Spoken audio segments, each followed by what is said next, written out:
police yi nga xam ne ni moom nga war a mën a incarner pour la société. Donc dañuy wax njëkk vêtements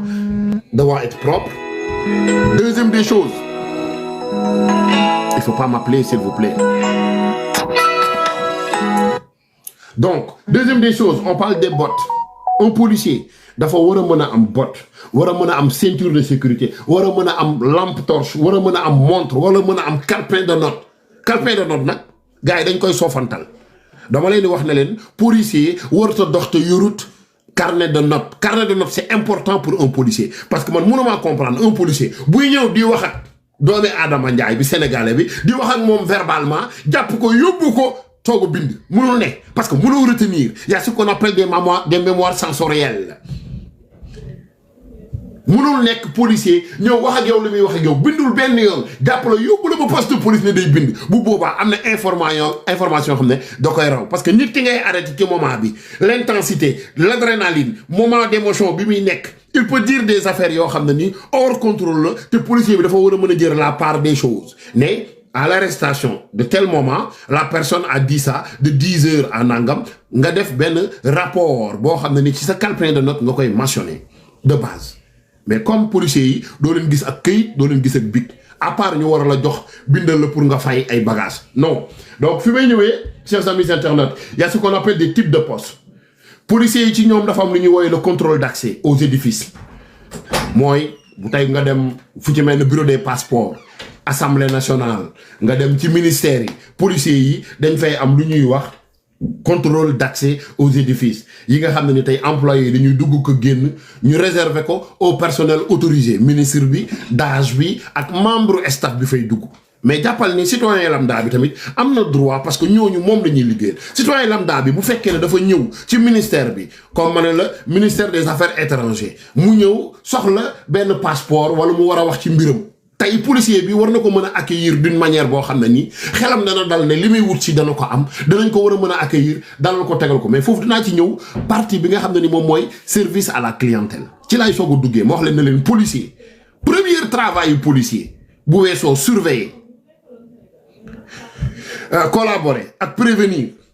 troisième ak en quatrième bi moom mooy service à la clientèle avant ñuy dugg ci wàllum usage de la force maanaam kañ la policier war a utiliser dooleem mais li njëkk mooy prévenir surveiller collaborer ce qui amène li ñuy wax service à la clientèle base bi mooy policier bi dafa jurer ne moom mooy gérer kaaraange wu askanu doomu Sénégal ce qui fait en sorte ne pour doomi Sénégal bañ a def jikko wala nangam policier bi moo ko war a assurer psychologiquement ne ko on est là ñoo ko war a rassurer ne ko fii lañ nekk ñun ñu ngi nii pour yow. kon kookee yaakaaruma ne xale bi dana ñëw di manque de respect ndax bu lay nuyu danaan la chef maa ngi lay siyaar chef lii laa bëggoon mais bu fekkee dafa am noo koy tonto waa ji gis boppam loolu dafay créer ay problèmes yoo xam ne ni day mën na dem fu sore kon chers amis internautes tapez le live s'il vous plaît mu am nag lu ñuy wax les postes mobiles les affectations à la patrouille à pied ou en véhicule par son définition de poste mobile tey poste mobile yi bu ñu ko dee wax moom mooy membre patrouille yi nga xam ne ni tey ñu ngi leen di yóbbu ci biir marché yi Colobane quelque part ailleurs mais ñooñee war nañ leen jox muy waa police kaaraange maanaam jumtukaayu liggéey yu doy yoo xam ne nii danañ mën a def seen patrouille nicement pour assurer jaaykatu caaf bi jaaykatu gerte bi ki yor magasin am ñooñu ñëpp kan moo leen war a assurer policier bi nga xam ne moom mooy patrouiller la journée de temps en temps mu jaar nuyu leen sama gars yi yéen a ngi ci jàmm jaajëf waay ñu ngi fi de ñu ngi patrouiller policier yooyu noonu ñoom ñooy prévenir lu ñëwagul kon leur rôle c'est de prévenir déjà collaboration bi ñu ngi koy def ak ñi nga xam ne ni tey ñoom la ñuy càmbar maanaam ñoom la ñuy garantir leur sécurité parce que nee naa leen ba tàyyi la police leur sécurité bi nga xam ne ni tey ñoom la ñu war a mën a jox askan wi c'est de protéger les personnes les biens et les informations donc ce qui fait en sorte ne tey nit mën ngaa ñëw muy borom Mortala Sandaga nga ñëw gisante ak moom Mortala Sandaga ñëw am lu mu la wax ne la man de gis naa gars yi dox fii di def lii dafa xaw a tey sama xel policier bi du dem ne Mortala Sandaga nee na nangam déedéet policier bi li muy def danaan ok je protège ces informations mooy première des choses deuxième des choses man damaa war a prévenir lu ñëwagut troisième des choses collaboration bi ma war a def avec mon équipe avec les staff bi nga xam ne ni tey ñoom ñoo ma war a mën a remplacer war nañoo mën a ceytu waxtaan sans ñu jëmale ko ci wàllum intimidation encore mooy li may wax donc dafay am solo ñu am affectation patrouille bi nga xam ne ni à pied lay doon wala patrouille bi nga xam ne ni tey mobile lay doon que ça soit mu doon vélo moto wala auto que ça soit clair donc damay waxaat ne yoon la policiers Sénégal yi am benn interaction bu ñu war a def ak seen société xool li nga xam ne nii tey moom mooy l'arbre de paix indi ko ci seen diggante su ko defee ñu mën a collaborer bu ko defee éducation bi société bi gën a jag parce que nag boo gisee yenn détails yi xew yi yëpp mooy tey société bi respecté wuñ police respecté wul société bi mais pour police respecte société bi wala société bi respecte police c'est au travail des policiers pour que société bi respecte li nga xam ne ni tey moom mooy policiers yi kon respect boobu du ci intimidation du ci xadar du ci fitna la war a génne le respect s'incarne selon tes capacités yi nga xam ne ni yor nga ko muy tes capacités psychologiques mentales et le savoir bi nga xam ne ni def nga ko en tant que policier ci sa formation policier bu muy laaj li nga xam ne ni moom la ñuy wax tâche et responsabilité norme et professionnalisme et non seulement service à la clientèle loolu la ñuy doyee police ci biir dëkkam pour mu aar kaaraange ñi nga xam ne ni mooy doomu Sénégal yi donc seen amis internautes su ma ñëwee di leen rappeler rek na leen ci domaine boobu laay jox fii ma nekk nii ci Canada ay formation laay joxe lu tax ma ne leen ay formation laay joxe mooy li may def da ngay former ay pénitencier da ngay former ay policiers yoo xam ne ni dañoo juum ci seen liggéey ñu indiwaat leen ci suñu école ñu leen di former juste pour wax leen ne leen waroo leen a juum da ngeen war a rappeler wu yéen service à la clientèle warul mën a dañ ci seen xel maanaam doomi aadama bi boo ko gisee rek xaw a perturbé yow yaa ko war a rassurer woo ko mu ñëw nga toog ko jox ko ndox ne ko lu xew mbaar yaa ngi ci jàmm xamoo bu dee xale bu ndaw ndax dañ laa violé ndax dañ laa lii ndax dañ laa laa ndax dañ laa lii dañ laa lii dañ laa laa maanaam yow policier bi yaa war a am maanaam xel ñaar di ceytu di xam pour bëgg a xam nit ki ndax mi ngi ci jàmm ndax yaa ko war a assurer dafa war a nekk ci jàmm donc bu loolu jàllee chers amis internautes il y a ce qu'on appelle, je suis désolé, il tombait là, je suis désolé. Donc, la sécurité des personnes et de l'information. Boo diggee ñu koy wax mooy agent bi nga xam ne ni tey mooy agent de police bi dafay am genre formation yi nga xam ne moom moo koy yóbbu policier war na mën a xam lu ñuy wax connaître les plans de mesure d'urgence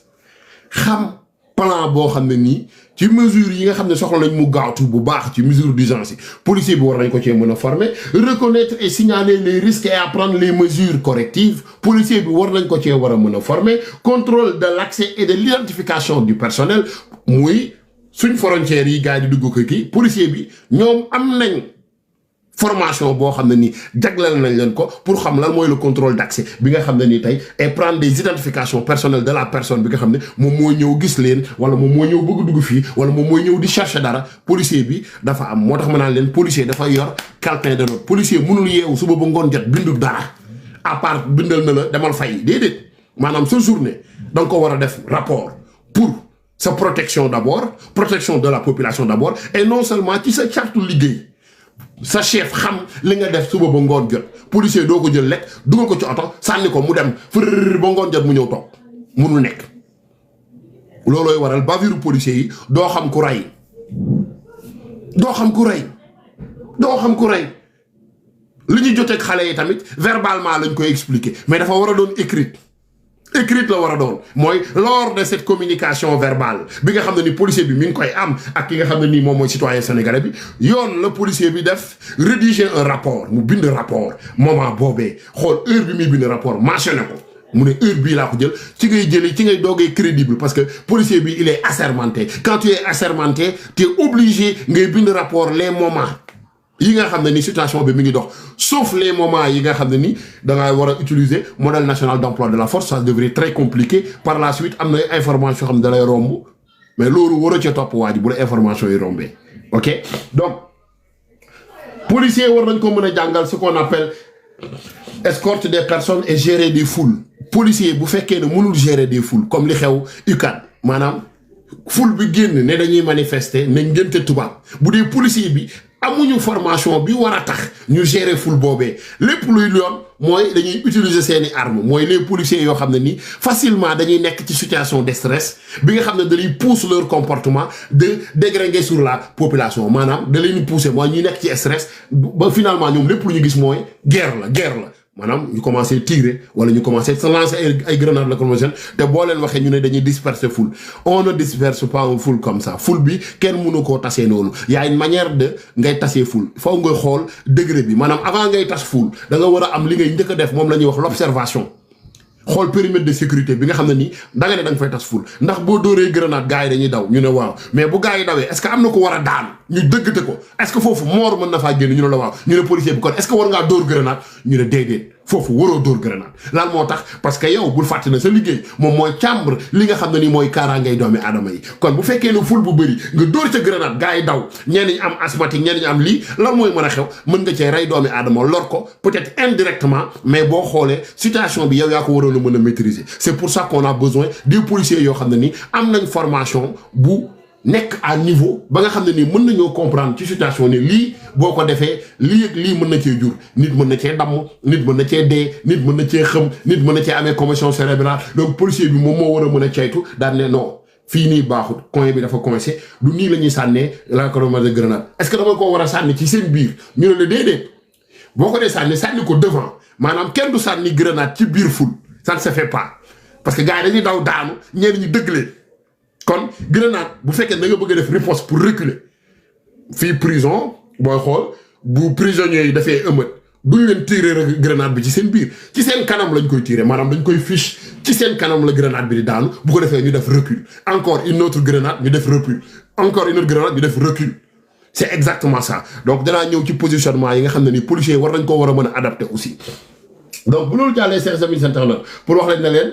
le contrôle des foules c'est très important que la police arrive à comprendre différence d'âge bi nga xam ne ñoom ñoo nekk ci foule bi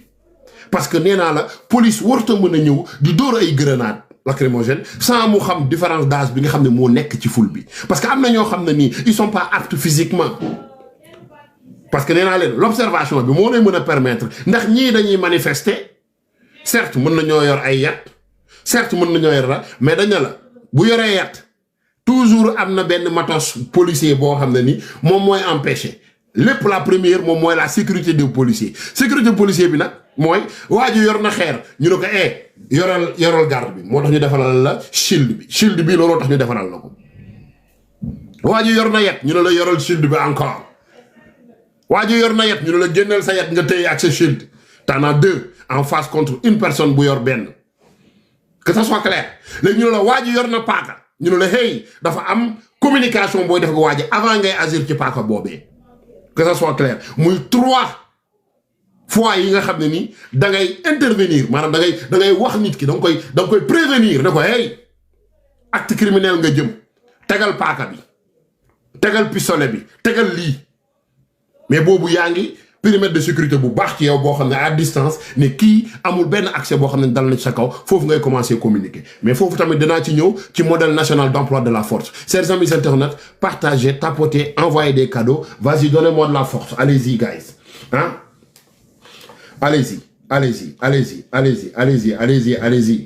allez-y chers amis internautes damay ñëw ak yéen ci beneen partie bi nga xam ne nii moom la ñuy wax comportement norme et professionnalisme liggéey boo mën a liggéey surtout nga ne yow da ngay ñëw pour kaaraangay doomi aadama bi nga xëy suba ba ngoon jot nga ne doo ci demee norme et professionnalisme nga jël sa émission bi teg ko ci kaw tali bi jël sa émission bi teg ko ci kaw bureau yi doomi Sénégal njaay di ñëw nga leen di ñàkkal kerse di leen ki yuuxu di leen saaga te xamuñu ne norme et professionnalisme dafa am lu ci bokk moom la ñuy wax le service à la clientèle mais ce service à la clientèle fait en sorte que le policier tey mu war a mën a ñibbi këram kontaan ndax ne soulagé wu naa ñu ne ko lu tax nga soulagé wu mu ne jàppale naa samay doomi réew ñi tax ñi may fay ñoom laa rendre service kon les policiers norme et professionnalisme bi fu mu nekk formation boobu loolu noonu fan la leen jaar PowerPoint boobu fan la leen jaar norme et professionnalisme parce que nag bu ngeen déggee professionnalisme mooy faire ce qui est censé de faire et de ne pas faire ce qu'on interdit mooy professionnalisme et les normes nag dañ koy yóbbu ci charte et procédure mooy liñ jàngal policier bi buñ demee ba ci biir ñu ne policier bi norme et professionnalisme bi nga xam ne ni jàngal nañ la ko bàyyil xel ci yow ci liñ la wax ne la professionnalisme day commencer ci vêtu maanaam li ngay njëkk a sol commencé ci xel aspect psychologique ak physique bi nga xam ne nii tey ñëw nga maanaam policier dafa war a apte physiquement psychologiquement pour pouvoir servir son peuple ndax boo ko amul rek jàppal ne wàcc nga norme yi te professionnalisme dootu fa nekkati loolooy waral la communication est souvent tendue entre les policiers et la société lan moo tax parce que policier bi day ñëw war a wax ak yow ne la bonjour je m'appelle maanaam s'identifier carrément un policier même avec un uniforme da ngay ñëw bonjour c'est agent nangam oui dem xam nga communiquer bien communiquer muy ce qu'on appelle la technique de communication de base bi nga xam ne policier bi war na koo xam maintenant si on prend un analphabète yóbbu ko police ñëw jox ko tenue police xamut luy charte xamut luy procédure xamut luy norme et professionnalisme c'est sûr et certain que day dal ci kaw nit ñi c'est sûr et certain que kookee émotionnellement lay liggéeyee sénégalais yi moo yeewu naa dëkk bi dëgër na xaaral ma nangamtaan seen day xaaral ma njàpp waaye xaaral ma dëgg xaaral ma kat mais kooku du policier il n'est pas digne de porter notre uniforme le bon policier doit servir la société ci lan norme professionnalisme et non seulement service à la clientèle loolu policier bu ko amul baye boobu mu jox ñu suñu tenue delloo ñu ko dinaa ñëw ci comportement de la jeunesse aussi envers les policiers mais toujours moo waxaat leen ne leen même bu fekkee ne comportement wu jeunesse bi envers la police c'est la police de devoir confirmer pour que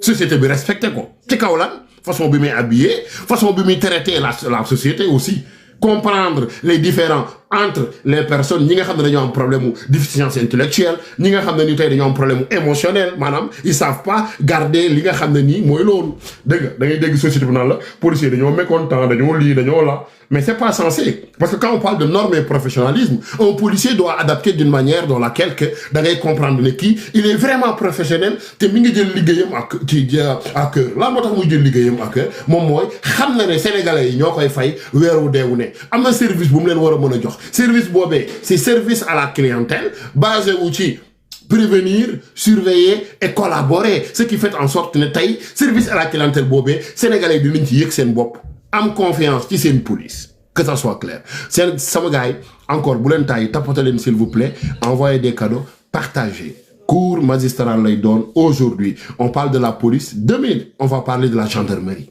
c'est sûr et certain demain dinaa ñëw ci gendarmerie après ma ñëw ci société bi tamit ñoom it leur comportement envers nos services de force que ça soit clair parce que tamit la li ñu naan part bi est partagée des fois mais yëpp nag problème mu éducation la que ça soit éducation ou police maanaam leur formation ni ñu ko jëlee ñi comprendre ak ñu comprendre ñu sa mboxloo ñëpp wàcce ci mbedd bi ne leen gérer leen charte et procédure yéenay def la loi et l'ordre loolu mooy problème tout simplement.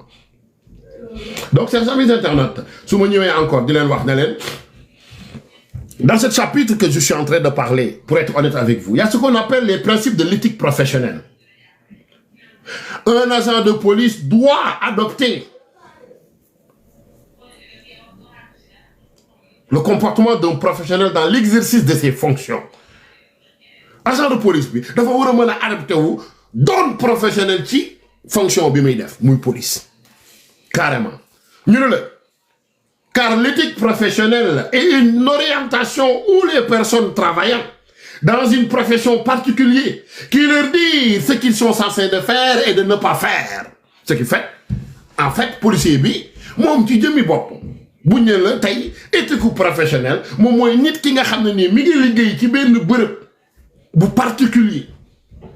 bërëb bi di ko xamal li mu war a def ak lu mu warta def loolee policier bi xam na ne moom ci jëmmi boppam dañ koo jël solal ko tëni di ko fay par mois ne ko lii nga war a def ak lii waroo koo def ñu ne le policier boobee dafa am lu ñuy xaar ci moom lan la ñuy xaar ci policier boobee ñu ne le policier boobee wooye li ñuy xaar ci moom mooy la collaboration surveiller et prévenir ñu ne ak lan ñu ne le service à la clientèle ñu ne ah bu fekkee ne policier boobee jikko yooyee mi ngi ci moom ndax policier boobee dana mën a merloo ki nga xam ne ni tey mooy citoyen bi c'est ça la réalité foog ngeen bàyyi ci xel moom mooy la réalité en est que tey ndawum réew mi ñoom seen jëmmi bopp mën nañoo ñëw ak seen comportement parce que policier bi lañ formé pour moom mu mën a endurer comportement wu Demba Ibra ak Paate ak Ibrahima ak keneen maanaam tey Demba mën naa mere policier bi yuuxu policier bi garder calme ak sang-froid indiwaat ko faire le comprendre ne ko non lii du nangam lii du lii sauf mu yëkkati loxoom dër ko ci kaw policier bi. Donc c'est à nous policiers de rappeler à l'ordre carrément ne leen gars yi ñëwaat leen non nii la moo tax ñu ne le policier bi day éduquer d'une manière douce, vraiment douce. Ci kaw lan ñu ne la sur la technique de communication, l'art de la communication, la manière dont laquelle le policier peut servir d'une manière très adéquate et respectueuse. Loolu police bi moom moo ko war a mën a liggéey ak waa koñam moo ko mën a liggéey ak doomi réewam. Donc ma ñëw ici les règlements sur les normes de comportement tutélaires d'un permis d'un policier yi nga xam ne ni tey ñoom ñooy exercer leur fonction. Formation bi da leen wax na leen bis bu ngeen defee loo xam ne nii on va le reconnaître comme une force excessive vous allez être sanctionné. Kon policier bi xam na ne ci norme et professionnalisme am na yu bëri yoo xam ne ni mënatu koo def. Beneen bi ñu ñëw na la un policier doit se comporter de manière préserver la confiance requise de ses fonctions. Tey policier bi bu fekkee ne mënu préserver confiance bi nga xam ne ni moom la ay fonction di laaj pour askanam kooku matut policier. Ndax ndawi réew yi dañoo war a am confiance ci policier yi mais policier bi moom moo war a mën a montrer ne yéen war ngeen mën a am confiance ci man. Sénégal léegi mooy dëkk boo xam ne policier da lay arrêté nga tiit yaakaar na da nga dee ci diggante bi yaakaar nga ne danañ la saaga ndey danañ la duma danañ la xoxotal danañ la torturer mais loolee faw mu dañ lu tax mu war a dañ mooy policier bi ci jëmmi boppam dafa war a mën a comporter d'une manière de préserver la confiance avec sa société dañ leen a war a respecter mais respect boobee ñu war a respecter policier bi moom moo war a wan société bi carrément ne hey am leen confiance ci ñun ñooy gérer seen kaaraange ñoo koy ceytu. Kon damay wax ne formation aux policiers yi war nañ cee war a mën a xoolaat nee naa leen un policier peut pas utiliser un langage obscène ou vulgaire. Policier bi mënut a utiliser langage bu vulgaire wala bu obscène ça ne se fait pas. Policier bi warut saaga ndey ak situation bi nu mu mën a toll warut mën a saaga ndey. Policier bi warut a mën a jànni nit ki ak situation bi nu mu mën a toll. Policier bi dafa war a tënku ci norme et professionnalisme. Norme et professionnalisme nag moo ñuy yóbbuwaat ci charte et procédure et dans les chartes et procédures sur tous les articles amul article buy saagawaate. Amul benn article boo xam ne day saagawaate. Kon policier bi ci jëmmi boppam moom moo war a mën a préserver la confiance bi nga xam ne nii fonction am da koy laaj. Kon bu ñëwee ci emploi yi man la yaa ngi doon policier yaa ngi xëy liggéeyi bu fekkee ne t'es pas apte physiquement et psychologiquement lii nekk ci sa xel moom mooy lii nekk ci sa xel xam nga moom mooy la saaga waate ak duma waate te loolee bokkul ci charte et procédure de la police sauf utilisation de modèle national d'emploi de la force. Te utilisation nationale de modèle d'emploi de la force foofee tamit dafa am ay restrictifs yoo xam ne ni dañ ko faa teg moo tax ñu ne le policier warul jànni waate policier moo war a dalal askanam ñu ne le policier warut a mën a saaga ndey lan moo tax parce que ci charte ak procédure professionnalisme ak norme amul ci benn article par la loi buñ bind ne war ngaa saaga ndey amul kon muy comportement boo xam ne ni rafetlu wuñ ko tout simplement. Donc en réalité, chers amis internautes, si on continue, je vous dis bel et bien, dans cette paragraphe-là, police warut mën a poser des actes ou tenir des propos injurieux. Policier bi warul mën a def acte yoo xam ne nii yoon da koo wàcc ba pare mu tenir nag ay propos yoo xam ne nii propos yu injurieux la propos yu saagawaate la wax dëgg yàlla policier bi warut a manquer de respect. Policier bi warut a mën a utiliser yamba alcool ou produit stupéfiant waru ko war a mën a def sama gars yi dinaa leen jël mais dama bëgg rek pare parce que li may wax nii mooy comme li may expliqué nee naa leen waxantuwuma nii parce que formation la boo xam ne man personnellement dama koy joxe ay formation la yoo xam ne nii man maa koy joxe juste pour vous dire kon li may wax nii waxantuwuma en fait mooy réalité bi nga xam ne moom moo ci ne norme et professionnalisme foofee foo gars yi bàyyi ci xel maanaam boo simmee sa tenue bu la neexee nga simmi sa tenue reewal ni mu la neexee defal lu la neex amul problème mais jàppal la rek bis boo solatee sa tenue gis sénégalais buy reewantalu ne ko indiwaat ko ci norme et professionnalisme pas plus. Donc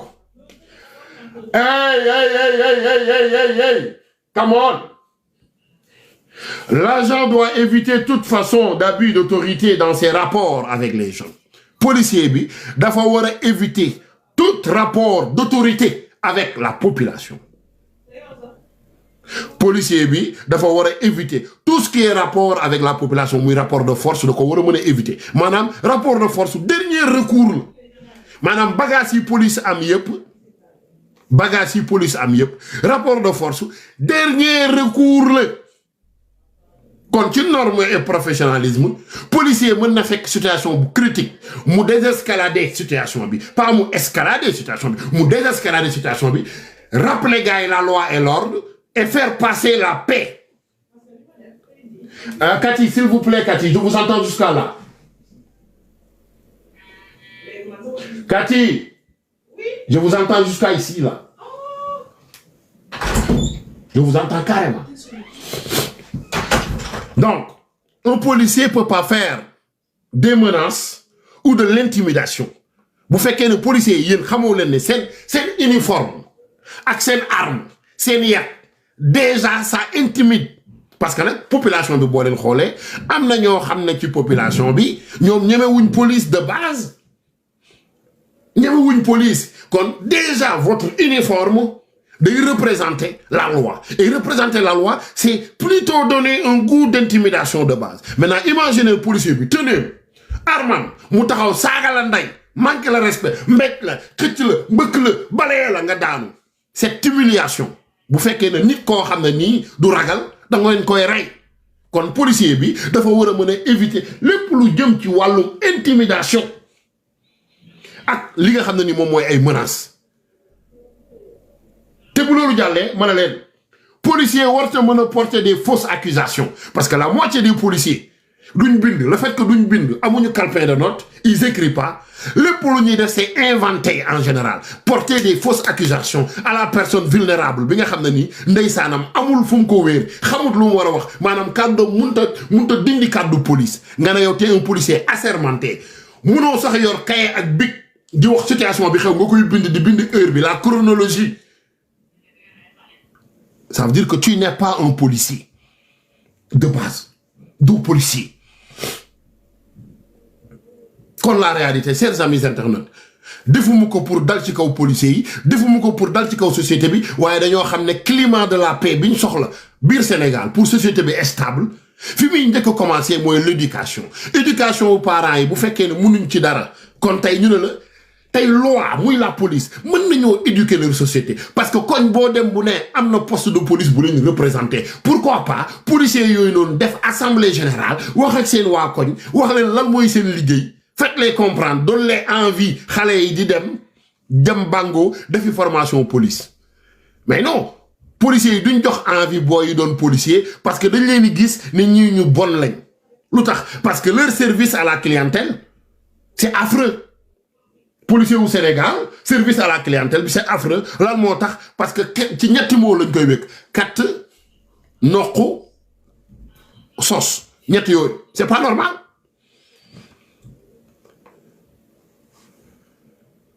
Société bi dañoo bon moo tax du ngeen jox envie xale mu dem dooni bu ngeen xoolee la plupart ñuy doon policier di leen fan boo dee xool ñu dëkk ci village yi la après ñooy dem armée. te ñooñu bët bi ñuy gisee Dakar waaye mooy booy dañoo réew booy wesh la booy dañuy jaay affaire fils à papa lan moo tax parce que formation bi ñu leen di formé fële ak li ñu leen gëmal mais c'est diamétralement opposé c'est pas pareil. Donc la réalité en est que, chers amis internautes,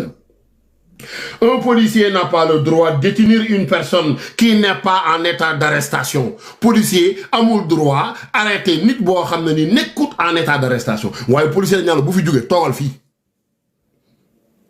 teguñu ko fenn lañ ko teg fenn mais loolee tamit day jur fitna kon policiers yi war nañoo mën a xoolaat seeni li nga xam ne ni tey moom mooy seeni formation man damay wax ne le ministre de l'intérieur war na mën a xoolaat loolu ministre de la justice war nañoo mën a xoolaat loolu léegi su ma ñëwee ci normes et comportement le titulaire d'un permis de police madame, badge ou police, doit fournir toute l'aide raisonnable pour la société. Qu'est-ce que yor badge police? D'avoir fournir toute l'aide raisonnable pour la société. Parce que yow ya juré, yow ya assermenté wu, ne yow ya protégé, ñi nga xamné ni mom moy les personnes, les biens et les informations. Motax may wax né police du Sénégal war nañu ñëwaat indi waat sen xel touti xamné population bi tay bu féké né parents yi yaruñu wallahi wal azim police mën na yar police mën na jox envie nit dem jangi waat pour donner avocat police mën na jox envie nit dem armée jugé fa doon policier police mën na jox envie nit dem doni agent correctionnel mais loolu amour bobé wa police ñom ñoko wara mëna job ak sen société. Merci beaucoup pour les roses, merci beaucoup pour les cadeaux. Je pense que tu es la première personne à m'envoyer des cadeaux, Maman Séduction. Merci beaucoup pour le cadeau, c'est vraiment gentil, hein. Comme le wax rek néna des fois ça sert à rien. Ça il faut apprécier dans la vie, il faut apprécier quand on est content, on apprécie un petit cadeau, petit tapotage, ça fait du bien de le voir. Ça fait du bien de le voir, petit cadeau, apprécié. Madame Taylor, dafa bax ci la bienveillance, hein. C'est très bon. C'est très bon, des fois, on a apprécié. Même pour nous cadeau, ça, tu tapotes, tu vois. Ça fait du bien de voir ça. Nous l'avons encouragé et ça fait du bien. C'est ça. Donc, dans les normes et comportements, ça veut dire quoi? Un policier ne doit pas être négligent ou insouciant. Policier, bi, ou être négligent. Ou insouciant. Policier bi dafa wara mëna présenter parce que policier bi day présenter wu comme ayant l'autorité et la statut du pouvoir de la paix. Policier bi mom mi ngi wone né mom mo am statut pouvoir agent de la paix. Manam policier bi mom yérem bi muy sol ak taxawayam ci biir société mom moy wax ñi nga xamné ni ñim dëkkal man ma yor statut de la paix. Loloy sama taxaway fi ci réew mi. Légui comment ça se fait yow nga né sa taxaway mom moy statut pouvoir de la paix ba paré nga japp nit ki diko saga diko duma diko dóor diko xoxotal finalement c'est statut c'est vraiment bidon sérieusement. Donc war nañu xolat formation aux policiers parce que néna len encore policier bi mom mo wara mëna encaisser ay saga policier bi mom mo wara mëna encaisser ay manque de respect té ci bir lolu bu sentiré né lolu touché nako vraiment ndax formation matut ñu ne ko da ngay dem nga utiliser charte et procédure bi nga xamné ni norme et professionnalisme mo la ko demander pour nga xol ko mais pas nga dóor ko kurpañ pas nga saga ko nday citoyen bu saga policier bi waru ko saga nday dédé policier bi dafa wara mëna utiliser les normes la loi et l'ordre et même si utiliser la loi et l'ordre c'est pas sur l'intimidation. Merci beaucoup pour les cadeaux, merci beaucoup user, merci, c'est vraiment gentil. Donc finalement lay wax né la vous faites que le policier du moment où statut pouvoir de la paix et laisser entendre qu'il a la capacité et le niveau de formation, la qualification ou l'expérience qu'il a. Donc c'est à lui d'assurer. Et s'il ne l'a pas, amul ben droit sol li nga xamné ni moy suñu tenue. Toujours mo wax len ko. S'il l'a pas, amul ben droit sol li nga xamné ni tay mom moy suñu tenue parce que dëkk bi dafa jaxaso bay wolen ci xel étudiant yaangi kaas lamb jaangi kaas gaay yaangi kaas mais man dama nan à la longueur de la journée, étudiants cassent, lambe di casse, toujours de rester encore police et la société, tout simplement, la population. Maintenant, comment faire pour trouver ce climat de paix là? Là, on va def pour ñëwaat ci climat de paix. Mais les policiers doivent toujours poursuivre leur formation. Tous les 7 mois ou 8 mois, un policier doit retourner à l'école pour poursuivre li ñuy wax normes, professionnalisme et service à la clientèle. C'est obligatoire normalement. C'est type formation de 2 semaines. Nous rappelons la loi et l'ordre. Et mon cher policier, chaque 7 mois, ou bien chaque année, war nga delouat ci début d'année, ben 3 semaines de formation, bi nga xamné ni dañ la rappeler la loi et l'ordre, rappeler le norme professionnalisme, rappeler ce rôle, la surveillance, la collaboration et prévenir, et non seulement service à la clientèle. C'est obligatoire normalement. Policier de ko war di def. Non, lolu mom moy meuna tax nga xam ni ngay nek ak sa société parce que génération par génération la te policier bi en général génération yu bari dana ko fi fekk mais bu ñëk bi sen comportement deuxième bi troisième bi amna bu ci gëna empirer mais policier bi mom mo wara mëna am l'art de contrôler en soi, l'art de communiquer, l'art d'éduquer, l'art de montrer ce que la loi et l'ordre n'aiment pas. policier bi moom moo ko war a mën a tey teg ci kaw table bi bu loolu jàllee chers amis internautes on a vu les bavures policières ñaata nit ñoo ci dee lan moo fi xew ñi ñuy néewal doole yépp soo xoolee ba xool da ngay dégg ñu naan la ministre bii la mais en réalité du sax ministre yi parce que man mënuma comprendre nga ne yow tey yaa chef de police chef de poste tu entends des informations ñu jox la ay ndigal yoo xam ne nii dalee leer na lii loi et l'ordre bëgguñ ko merci beaucoup pour le cas de user c'est gentil hein on va se dire la vérité chers amis t'es pas obligé quand même de soumettre à ça génnal nga def benn déclaration ne ndigal liñ ma jox mën na rey suñu doomi réew du yoon war nañoo mën a trouver un terrain d'entente pour mën a communiquer avec ces personnes là dañu waxante dëgg donc su ma ñëwee ci beneen sens bi damay wax les normes de comportement le titulaire d'un badge police doit exercer ses fonctions avec dignité et loyauté et éviter toute situation de conflit d'intérêts policier ci boppam dafa war a mën a éviter li nga xam ne nii bu nekkee ci exercice de fonction dafa war a mën a doxalee ci dignité ak loyauté bi nga xam ne nii moom la ñuy xaar ci moom mu éviter nag toute situation de conflit d'intérêt da ko war a éviter à 100%. Donc il ne doit pas policier bi warta def avoir recours ou participer à des pratiques frauduleuses ou illégales policier bi warta dugg ci njaayum yamba policier bi warta dugg ci njaayum dorog policier bi warta saisir dara dugal ko ci poosam yóbbaale ko këram policier bi warul fekk ay xale yi toog yor seen xaalis tux benn boon mu récupérer boon bi récupérer xaalis booy dugal ci poosam loolu du acte de loyauté policier bi warta def loolee policier bi warta def loolee ñu ñëwaat ne la le policier ne doit pas accepter une somme d'argent maanaam corruption bi policier bi warta nangu xaalis bu jóge ci société di dugg ci loxoom loolooy dugalal sa nopp société ne mën nga maa jënd te policier bi moom moo yor li nga xam ne ni mooy les statuts de la pouvoir de la paix les statuts de la pouvoir de la paix c'est de mettre en sécurité ta population psychologiquement ça veut dire quoi tey mënumaa jël sa xaalis def ko sama poche même boo ma ko mayee ma sol tenue aw ma droit wu jël ko aw ma benn droit accepter des faveurs yu mel noonu malgré noo mën a apprécier sama liggéey mayuma ci charte procédure norme et professionnalisme non seulement dans le comportement d'un policier amoo droit wu ñu may la kaay ma may la waxuma la defal ma dara ma defal dara non kaay ma may la waroo nangu boo solee sa tenue tu dois pas accepter parce que yaa ngi wan faayu faiblesse bi nga xam ne ni tey citoyen bi mën na laa jënd foofu la yebel di commencer dugg moo tax ma ne formation wu police yi war nañ koo war a mën a xoolaat amaat luñ ci jàngaat parce que nee naa leen bu fekkee dañuy topp norme et professionnalisme procédure et de comportement d'un policier il ne doit pas accepter liñ koy jox muy dugal ci poosam même bu dee da nga koy may daa war a bañ lu tax parce que respect l'emblème du pays respect tenue bi mu sol moom moo tax warta mën a accepter loolee bu boobaa soo ne nit ki jaaral gauche ma jaar gauche nit jox la nga jël boo na ko jaaral gauche mun a jaaruma boo ko mun a may naa la après loo koy wax kattal waaye dëggal waaye naa néewal ko doole tu vois day yàq climat de respect bi waroon a am ci policier bi ak citoyen bi donc chers amis internautes ma ñëwaat ne leen à ce moment-là si un policier accepte une somme d'argent, une considération pour l'exercice de ses fonctions, en plus que celui qui est alloué à cette fin, ce qui fait en sorte que c'est vraiment affreux, c'est vraiment mal vu de la société, c'est vraiment mal vu dans le domaine bi nga xam ne nii yaa ngi ciy exercer muy domaine de la police nationale. Un policier ne doit pas accorder ou solliciter ou accepter une faveur ou un avantage indu pour lui-même ou pour une autre personne. Un policier ne doit pas faire ça. Policier bi wartu mën a nangu wala muy solliciter waa mais grand doo jox dara dëkk bi dafa dëgër non boo solee tenue bi amoo droit wu def ko tu perds le respect moo tax société bi da ngay jékki-jékki ñu ne la policier yaa dañoo bëgg ay baadoola lañ gañewuñ dara léegi nag bu ko defee policier yi di dégg loolu di gën a mer dañuy xaar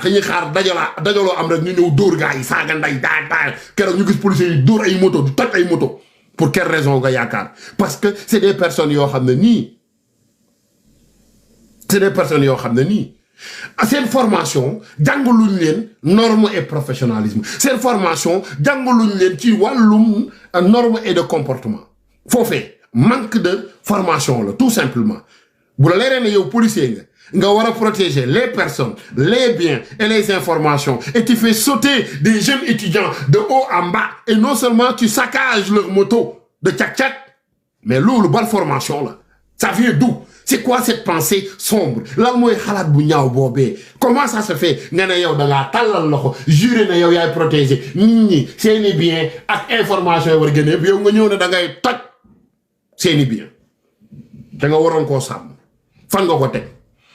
du yoon tegoo leen ko fenn. Donc ce qui fait en sorte que les chers amis internautes, donc il y a ce qu'on appelle les prévus de sanctions sur la loi sur la sécurité nationale de la police. Foofu dafa am lu ñuy wax la sanction pénale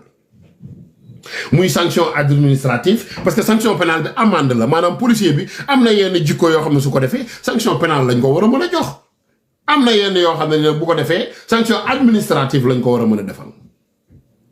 kon yaakaar naa ni buñ bëggee suñ climat de paix baax suñ digganteeg ñun waa société bi ak policiers yi c'est les policiers qui doivent travailler beaucoup. Policiers yi ñoom ñoo war di gën a mën a encaisser xale yi leur comportement policiers yi ñoo leen war a gën a mën a encaisser pour war a mën a comprendre comment faire ñu def lu ñuy wax réinsertion dans la société d'une bonne manière et bonne édifice de forme parce que policier bi moom moo war a jox goût doomi aadama bi nga xam ne moo nekk ci société bi de vouloir ñëw liggéey ci loi et l'ordre même bu fekkee du doon policier mu doon agent de sécurité mu doon protocole au niveau de ministère wala mu dem liggéeyi pénitencier wala tu vois c'est que loolu dañ cee war a mën a bàyyi xel chers amis internautes. Donc li may waxaat rek actuellement damay ñëw ci niveau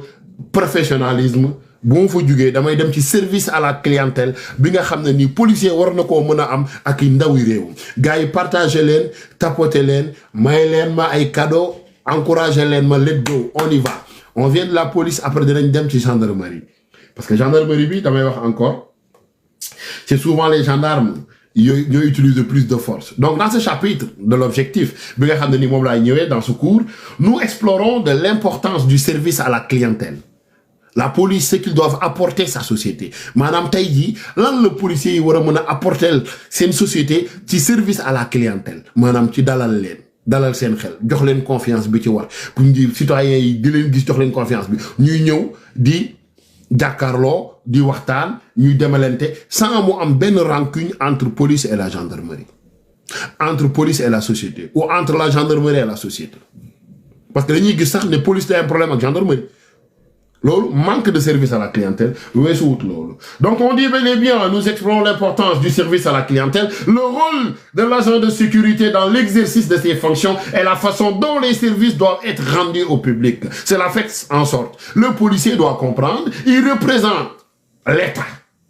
Il doit établir immédiatement des bons contacts afin d'instaurer un lien de confiance avec la clientèle. C'est qui les clients? C'est la société, c'est la population. Tu représentes l'État donc yow yaa war a instaurer lien de confiance bi nga xam ne ni moom moo war a mën a am ci ndawi réew mi ak yow ndax yow yaa établir la loi et l'ordre mais loolee bu amul ci biir formation dafay doy waar dafay jéggi dayoo moo tax ma ne la war nañoo mën a xoolaat suñ diggante police ak population police seen service à la clientèle lan la da ngay gis nit mu bëgg a dem bureau des passeports yegg si bureau des passeports katal dem garel ni yow nga pole mais non loolu du service à la clientèle mon cher policier nga bëgg a dem ministère li jënd sa benn papier policier ba fekk la fa dugal fi yow dégage demal nii dawal mais non c'est pas du service à la clientèle loolu du service à la clientèle. Cheikh Tidiane Ka maa ngi lay ziar sama sëriñ bu tedd bi maa ngi lay bëgg di la jox sa wàccuwaay bu baax a baax sama sëriñ bi donc di leen wax na leen la réalité en est que vous devrez comprendre. Il y a ce qu'on appelle les principes du service à la clientèle qu'un policier doit comprendre sur ces 3 points-là. Policier bu ne war nga mën a comprendre ci ñetti points yii ma lay limal bu njëkk bi mooy l'anticipation des besoins. nga gis doomi Sénégal njaay bu ñëw ci édifice buntu bi teen nii policier bi la ko war a jug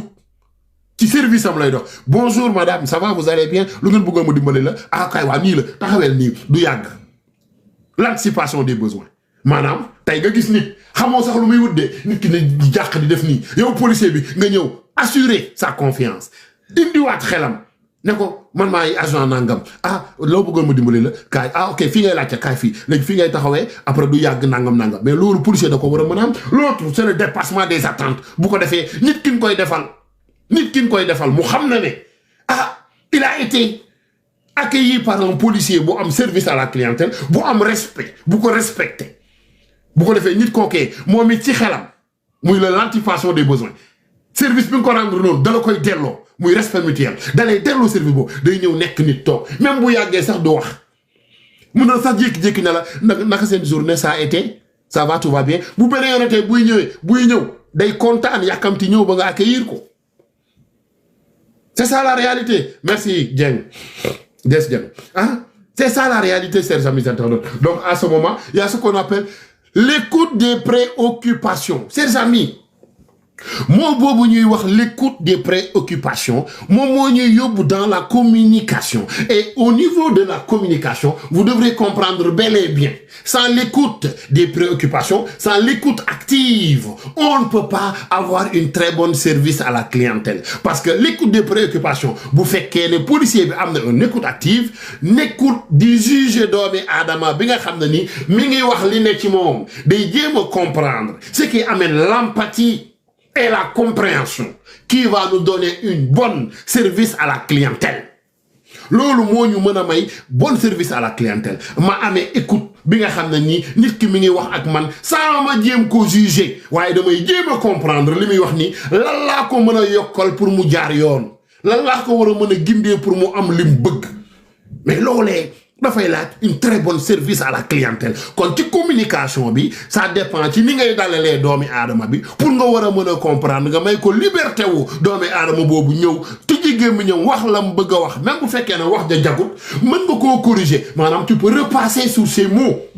pour corriger sa version déjà et par la suite nga ñëw en aide pour nga dimbali ko. C'est ça la réalité. Formation la boo xam ne ni police daf ko war a jël c'est obligatoire. C'est obligatoire. Donc ma ñëw na leen ci biir communication bi mooy les règles de service à la clientèle. Bu ñëwee ci règle de service à la clientèle li ngeen war a njëkk comprendre chers amis internautes numéro 1 moom mooy l'écoute active. Écoute active boobee ma doon wax sànq mooy nga dem à l'au-delà des mots maanaam demal plus loin des mots ndaxte soo demee plus loin des mots automatiquement nit ki bu jagadee da nga koy xam ci sa bopp xam ne lii c'est pas normal léegi bu boobaa da ngay amee lu ñuy wax l'empathie maanaam yërmande googu mooy mettez-vous toujours à la place de la personne bi nga xam ne mi ngi wax ak yéen bu ko juger ce jugement amu fa njariñ ndax nit ki bu waxutoon doo xam lu mu bëgg a wax doo xam dara ginnaaw nag dalaa def confiance ba ñëw fekk la yow policier di wax ak yow ñu ne la utiliser l'écoute active bi la war a mën a permettre nga dem jëli ci sa partie empathie pour nga mën ko comprendre mu mën la mettez-vous toujours à la place de la personne taxaweel ci place doomi aadama bi pour nga war a mën a comprendre li mu wax beneen bi moom mooy la valorisation maanaam ñaari doomi aadama tey bu fekkee ne dañoo nekk man ak yow mu bëgg mu rafet ma ne yaayee man la ñuy fay pour may gérer sa kaaraange kon dama laa war a valoriser yow mi nga xam ne nii yaay société bi yow mi nga xam ne nii yow yaay doomi population bi dama lay valoriser et cette valorisation faites en sorte que ni yow it danga ma valoriser kon bu boobaa climat de la paix day rentrer service à la clientèle day jàpp à 100% moom moo ñuy yóbbu ci li nga xam ne nii le client doit se sentir très important. Moi, la population sénégalaise, ils doivent se sentir très important aux yeux de la police. La police ñom ñoo wara gérer seeni karange. Wax deug yalla maintenant pour policiers yi xamni ñom seen jëmi bop wa gox bi delloo lañ leen lolé ñom ñoo wara valoriser seen ndawi réew d'abord. Lolu ci service à la clientèle la bok. Benen sens bi moy la fiabilité. Nous, le policier, faites tout ce que vous pouvez pour résoudre son problème. Policier, il doit faire pour gérer le problème. Nit ki nga xamné ni mom mo ñew di joytu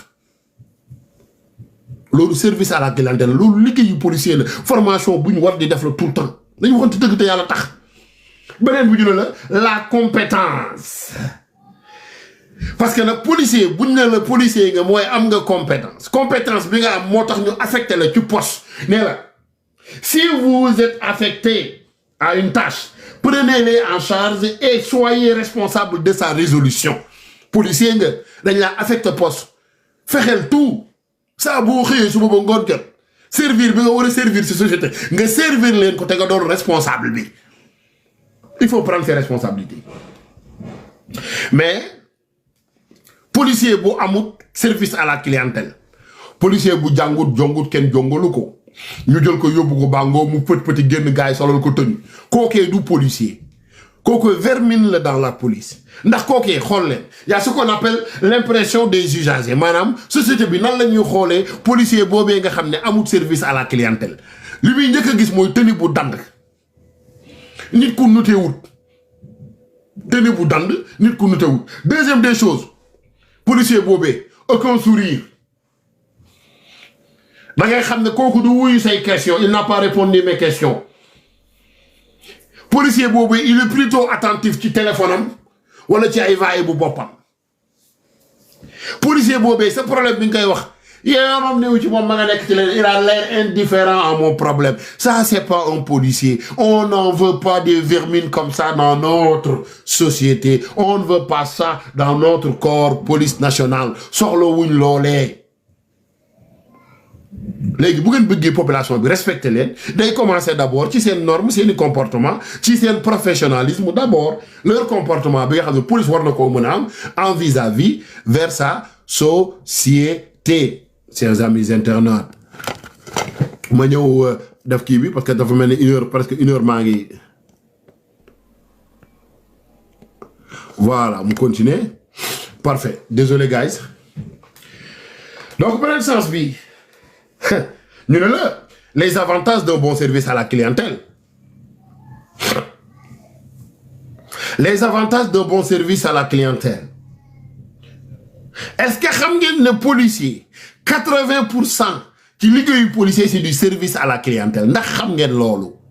ndax xam ngeen ne bu ñu la yow policier nga 80% ci sa travail service à la clientèle nga benn bi xam ngeen lan la muy 10% bi des moom la ñuy yóbbu ci modèle national d'emploi de la force te bu boobaa police ak gendarmerie dañ koo bokk ak service correctionnel ñoom ñoo ko bokk 10% yooyu kon amul benn corps police boo xam ne nii sa liggéey est moins que 80% c'est 80% du service à la clientèle da ngay xëy di servir surveiller prévenir collaborer service à la clientèle dalal xelu jaan gi mais loolu c'est du service à la clientèle kon policier bi tey normalement liggéeyam loolu kese léegi bu ñu demee nag ba 10% yi des moom mooy les moments yi nga xam ne ni c'est des moments incontrôlables les moments yi nga xam ne ni c'est des moments yoo xam ne ni dafay escalader ñu ne la modèle national d'emploi de la force quiconque est autorisé par la loi soit à un titre particulier police, gendarmerie, militaire, agent correctionnel, celui qui utilise une force excessive doit toujours faire face à la justice. Parce que dans votre fonction, les forces excessives doivent être prouvées. Est-ce que c'est raisonnable ou pas? C'est primordial. C'est primordial. Donc, gars yi nee nañ la y a 3 moyens bi nga xam ne ni tey moom lañ mën a offrir un bon service à la clientèle bu police doon écouter mu doon seen rôle bu njëkk li ñu naan un peuple un but une fois mais quand on dit un peuple un but une fois mooy écouter satisfaire répondre aux besoins c'est ça la réalité un peuple un but une fois c'est d'écouter satisfaire et répondre aux besoins de la population de la société. Que ça soit clair. Loolu moom mooy seen drapeau, normalement. Un peuple, un but, une foi, qui nous donne écouter, satisfaire et répondre aux besoins de la population. Comme votre travail, 80% yëpp, c'est du service à la clientèle. Donc, chers amis internautes, valeur yi nga xam ne ni police war na koo mën a am. Quand on parle d'intégrité, honnêteté, respect, vigilance et professionnalisme loolu moom mooy valeur bi natable policier bi nga xam ne ni dégg nañ ko suñ tënu ne ko caytul ñu kaaraangay doomi aadama yi nga xam ne ni ñi ngi yeewoo ci dëkk bi ndax yow la ñuy fay pour loolee kon 80% ci sa liggéey ci boppam service à la clientèle la bàyyi ci xel donc beneen sens bi foofu nit ñi bàyyi xel ci benn affaire le client va toujours se faire une idée maanaam tey jeune société bi dinañ def toujours benn idée selon perception bi ñu am ak la police le comportement sama gars yi yéen ñu ne ci suuf bindal leen ma nan ngeen gisee comportement wu police nan ngeen gisee comportement wu police bindal leen ma ko ci suuf lan mooy seen perception yéen ñëpp foofu la ñuy xamee carrément li may wax nii ndax am na sens wala amul sens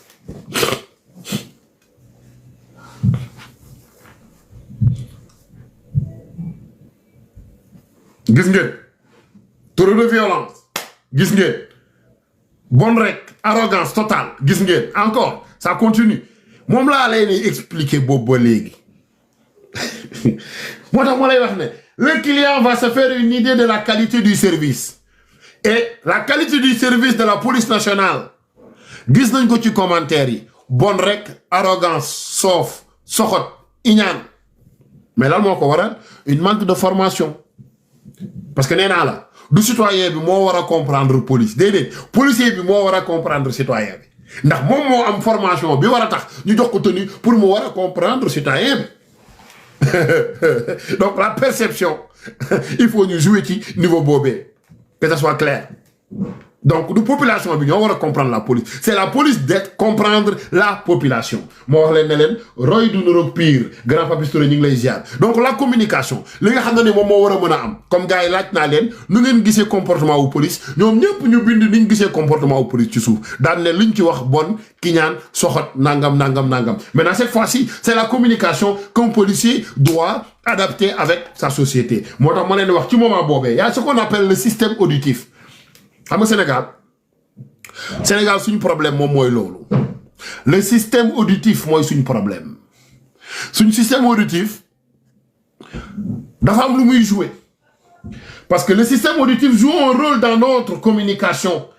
et dans notre service à la clientèle muy policier bi nga xam ne ni amul dégg-dégg amul tolérance amul empathie amul écoute active kooku dafa am problème mu système auditif donc ma leen di rappeler ne leen entendre maanaam dégg entendre un son mais ne pas permettre à votre cerveau de le traiter day mel ne déggoo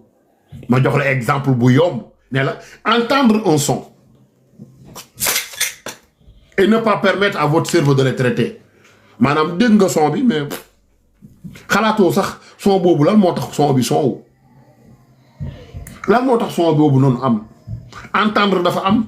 écouter am écouter nag moo lay jox entendre un son et permet à votre cerveau de le traiter maanaam dégg naa son bi xam naa ne ku fëgg ci porte bi la waaye fa ma toog fa laa toog maanaam nit ki ñëw na dañ maa violé dañ maa dóor dañ maa saaga nga dégg ko nga ne ah ok c'est bon toogal ne mais ki la koy wax mi ngi ci situation de stress maanaam ki ñëw di la wax problème am dafa nekk ci stress bul la ko toogal ne bi yéen ñaar da ngeen di mujjoo xuloo billaay parce que déggoo ko ki ñëw taw ñëw dañ maa def lii dañ maa violé dañ maa dóor dañ maa nangam nga ne ko waaw c'est bon dama toog na le mooy déggoo ko moo tax ñu ne la écoute active lañ soxla ci agent ou police une écoute active c'est d'entendre un son et permettre à votre cerveau de le traiter et d'y réagir automatiquement boobaa ñu ne le service est rendu bu boobaa ñu ne service bi rendre nañ ko mais aujourd'hui si on parle de la police chers amis internautes vous devrez comprendre que dafa am point yoo xam ne c'est des points très essentiels il y a ce qu'on appelle les facteurs de la communication nit ñi duñ ci bàyyi xel nee naa leen policier boo gis mu dal lu ñuul jarut ngay wax ak moom lan moo tax parce que policier bi ci boppam buggul boppam amul développement personnel kon da nga koy gis ci facteur ce qu'on appelle le contact visuel ci xool policier bi xam nga ne policier bi nekkut ci expression faciale bi muy am da ngay xam ne nekkut les gestes yu muy utiliser nga xam ne kii yaruwul ndax kookee mën naa dem di ko wax service à la clientèle déedéet daf mooy toroxal mais malgré tout même boo xamee loolu nga am yar boobu nga moytu ko moom mooy ñëw fekk si la attaqué la c'est ça malheureusement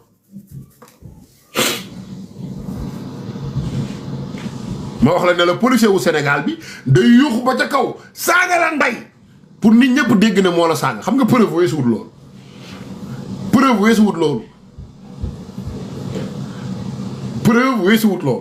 moo tax ñu ne la le ton policier doit éviter les réflexions d'impatience, de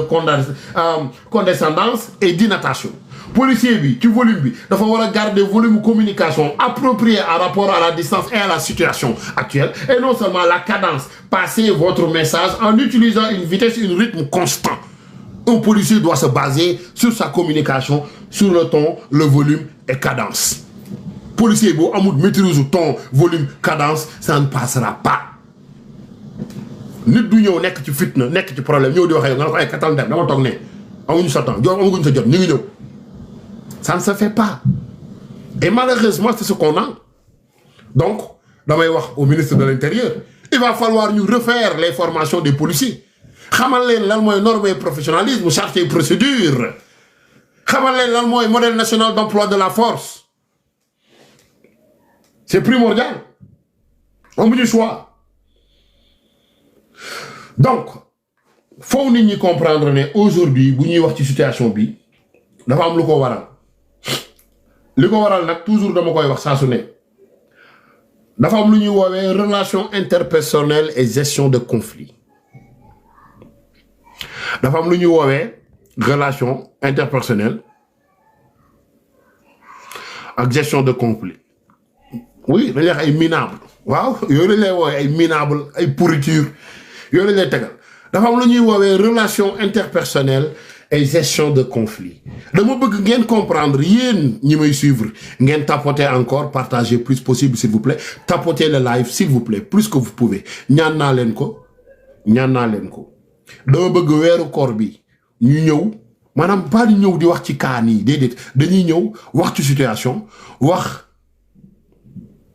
ci formation bi lii xew ci situation bi lan lañ ci war a mën a génne comme formation lan lañ ci war a mën a def comme solution ak nan lañ ci mën a amee climat de bienveillance bi nga xam ne moo ci war maanaam waxuma pour population bi dal ci kaw police ou bien police dal ci kaw situation bi déedéet ci population bi déedéet damay wax selon normes yi war a mën a am mooy policiers yi war nañoo mën a am formation boo xam ne ni danañ mën a muñ am compréhension ne kii dafa nekk situation bu critique kii dafa am problème psychologie kii dafa mer policier bi moom moo war a am degré formation boobu pour comprendre ne nan la war a def à la place mu escalader mu désescalader ba am moom li mu bëgg finalement pour xam situation bi fu mu toll. loolu police dañoo war a am ay formation yu mel noonu et man je vous dis je suis prêt à participer gars yi formation yi lay joxe juste pour vous dire moom laay xëy di ko joxe je suis prêt à participer pour ma nation j'ai pas de problème avec ça waxuma nag li may wax moo gën déedéet. mais am naa yaqin ne li may wax certes mën na dimbali moo tax ñu koy def moo tax dama leen di laaj li laay war a suuli tapoter leen plus possible tapoter et tapoter all person my brother ñu ngi lay siyaar di la jox sa wàccuwaay bu baax di leen bëggee Serigne Cissé ñu ngi lay jaar Ousseynou ñu ngi leen di bëggee Ababacar Konaté Mortala Fall Webs ñu ngi lay jaar Babacar ñu ngi koy bëggee Las Capo ñu ngi koy jaar bu baax le M ñu ngi koy bëggee moom Silla ñu ngi leen di bëggee bu baax le MI aussi ñu ngi leen di bëggee Doudou Diop yéen ñëpp ñu ngi leen di jaar di la jox seen wàccuwaay di leen ñaan ngeen tapoter encore ñi nga xam ne liiruguma seen tur affaire yi dafa gaaw mais bugguma ñu ngi leen di bëggee di la jox seen wàccuwaay gars yi s'il vous plaît tapotez et partagez s'il vous plaît donc dañuy ñëw tey ci relation interpersonnelle et gestion de conflit soo déggee ñu koy wax moom mooy Dave ñu ngi lay bëgg bu baax relation interpersonnelle gestion de conflit foofu sénégalais yi bàyyi xel ci benn affaire damay ñëwaat encore ci police et la gendarmerie il y a ce qu'on appelle dans ce cours nous étudierons les relations interpersonnelles les difficultés à comprendre ou à se faire comprendre relations interpersonnelles les